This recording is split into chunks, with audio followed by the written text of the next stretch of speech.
Bienvenue dans votre vidéo Les homophones de 4e, c'est la première partie. Cette vidéo devrait vous permettre de faire les exercices sur Moodle et de ne plus confondre ce qu'on appelle les homophones grammaticaux.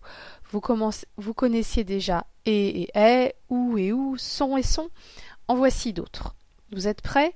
C'est parti. Nous commençons avec des et des, avec un accent grave. Des sans accent est un article qui est donc toujours devant un nom ou un groupe nominal.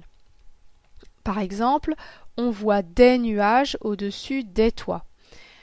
Pour ne pas se tromper, on peut remplacer par un ou du selon les cas, ce qui nous donnerait ici on voit un nuage au-dessus du toit. Des avec un accent maintenant est une préposition ou bien une conjonction de subordination. Elle a toujours le sens de à partir de ou à partir du moment où. Dans notre exemple, viens dès que tu seras prêt. Ce qui veut dire viens à partir du moment où tu seras prêt. Viens quand tu seras prêt. Nous enchaînons sur sans et sans. Sans S-A-N-S est une préposition, c'est le contraire de avec dans de nombreux cas. On peut donc la remplacer par cette préposition. Dans notre exemple, l'autobus se rend à Rennes sans un arrêt.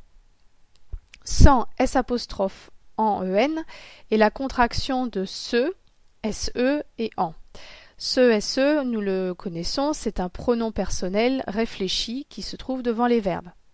Pour ne pas se tromper, on change la personne. Par exemple, dans mon exemple, Hugo s'en réjouit. Si je parle de moi, je vais dire je m'en réjouis. Et enfin, nous terminons avec sur et sur. Sur sans accent est une préposition. Par exemple, le pain est sur la table, je compte sur vous. On le trouve donc devant un nom, un groupe nominal ou un pronom. Sur avec un accent circonflexe est un adjectif qualificatif.